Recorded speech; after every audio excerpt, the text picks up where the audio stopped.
Ibihe byiza kuri wowe wabashije gukora subscribe kuri Sano Empire nawe utari wabasha kubikora ariko ukaba ugiye kubikora nawe bikugendekere gutyo, ni iby'agaciro gakomeye cyane kuba warasize support yawe subscribe kuri Sano Empire. Imana ibiguhera umugisha. Abasanzwe bamenyere Sano Empire tubagezaho amakuru agiye atandukanye, haba mu buzima busanzwe, muri politike, muri showbiz, ndetse tutibagiwe na siporo na gospel.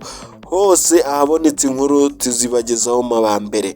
Ni kuri uno munsi rero twikojeje ku mbuga nkoranyambaga ndetse tugasura n'ibitangazamakuru bigiye bitandukanye, tukabazanira inkuru iri kugenda icaracara ku mbuga zigiye zitandukanye ndetse no ku bitangazamakuru bya hano mu Rwanda.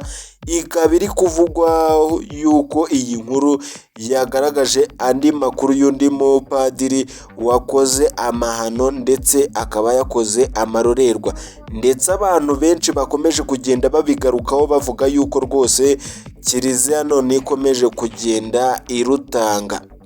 Wakwibaza ngo byagenze ute kuri uno mupadiri, naho uno mupadiri yaje gushinjwa n'umwana w'umukobwa ndetse utujuje imyaka y'ubukure, kuko bigaragaraga yuko rwose uyu mwana w'umukobwa yarari mu myaka ikabakaba wenda muri 15 cyangwa se hagati ya 15 na 17, kuko uyu mwana rwose byagaragaraga yuko ari mutoya.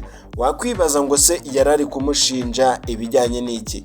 Ni nk'ibyo umupadiri wa mbere nawo umaze iminsi ari mu rubanza, aho murabyibuka rwose yuko uyu mupadiri yafatiwe mu cyuho ari kuba yagira icyo ajijisha umwana, akaryamana n'umwana utujuje ubukure.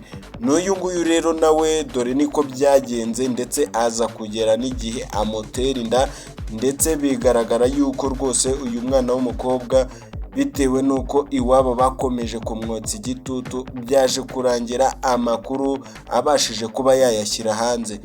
Muri urwo rwego rero ubwo uyu mupadiri yari arimo ariregura mu bugenzacyaha bwa RIB, byaje kurangira basanze uyu mwana arimo aravugisha ukuri, bitewe n'uko uyu mwana babyaranye n'uno mupadiri ibimenyetso bya DNA byaje kumenyekana yuko rwose uyu mwana nta kabuza ari uwuno mugabo w'umupadiri. Gusa ibimenyetso byakomeje kugenda bikomeza gukurikiranwa kugira ngo babashe kuba bamenya koko niba uyu mwana w'umukobwa afite iyo myaka iri munsi ya 15, kugira ngo babashe gukomeza kugenda bakora iperereza. Ndetse niyo mpamvu bakomeje kugenda bahisha isura y'uwo mwana ndetse n'isura y'uwo mupadiri. Ariko ikigaragara cyo nuko uyu mupadiri rwose aramutse bimuhamye, Kiliziya yabikomeje kwandagara hano mu gihugu cy'u